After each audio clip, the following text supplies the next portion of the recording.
माझा भीम ह्यात पाहून अग हे नान दिसतया शोभून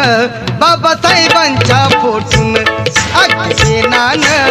दिसतया शोभून बाबासाहेबांच्या फोटून